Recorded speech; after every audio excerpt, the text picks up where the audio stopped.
I have said this one. I say it all the time to my family on Yom Yerushalayim. Over 3,000 years ago, there was one of the greatest kings ever in Yerushalayim. His name was Hiskiyahu HaMelech. And the Gemara gives us a sense of who he was. He had a yeshiva of about 12,000 students. He was the king, but he was a tremendous Talmud Chacham. And in his days, he set up a learning system. The Gemara says, Midon va'ad Be'er-Sheva, every little child knew all of Masechta Taharis, which we as adults do not understand today. He had a system where that's how far the study of Torah had gone. And the Gemara says something about him that it says about no one else in the history of the world. It says he was Mashiach. The Gemara in Sanhedrin and Tzadik Dalet, it says Hiskiyahu was Mashiach. And everything was set up. The king of Ashur had encircled Yerushalayim, and he was about to attack Yerushalayim. And so the Gemara says Hiskiyahu is Mashiach. And Sancheriv is going to attack Yerushalayim, that's Gog Magog. So all the final pieces are in place. And the Rebbeinu Shalom is ready to make this Gog Magog, and Hiskiyahu is Mashiach. And then something happens in Shamayim, the Gemara says. The Malachim start complaining, how can you make him Mashiach? You did Nisan for him.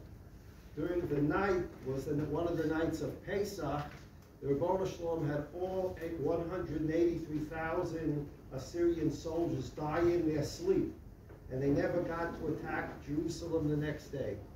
And he never got up and said Shiva. He never said thank you to the Rebbeinu Shalom for saving Yerushalayim. And so a discussion begins, we won't go into that, discussion begins in heaven. Should he be Mashiach? Or maybe he shouldn't be Mashiach. If he doesn't know how to say thank you for a miracle, so no matter how much Torah he knows, he can't be Mashiach. And the discussion goes back and forth, and the Malachim who say he can't be Mashiach win. And so Hiskiyahu HaMelech dies with his great tzidkis, and he dies with his great yeshiva, and he dies leaving behind tens of thousands of students, but he leaves behind also the fact that he never became Mashiach, which he could have, and Sancheriv was not Gog Magog, and so Jewish history has now progressed to where we are today. It's a great sense to be here in Rav Meyer's for organizing, and the Baal Shacha's Ayah B'Naira, to be here and celebrate Yom Yerushalayim. As much as I come here, I have the same feeling every year when I come here and celebrate Yerushalayim. I don't understand why the walls of the shul are not breaking down with thousands of people being here. It's not just that I understand what's happening. I don't understand what's not happening. I don't understand how people don't understand to say thank you. They all rush to the kosel. They get an email from someone in America, Bubby, Zaidi, my cousin, my aunt, my second cousin's wife. They're in the hospital. Can you go to the kosel, say Tehillim? They run to the kosel, say Tehillim, and they never remember, you have to go to the kosel, say Tehillim. How did the kosel get here? How many of those soldiers that the Neshama should have Aliyah died so that we can go down at the kosel?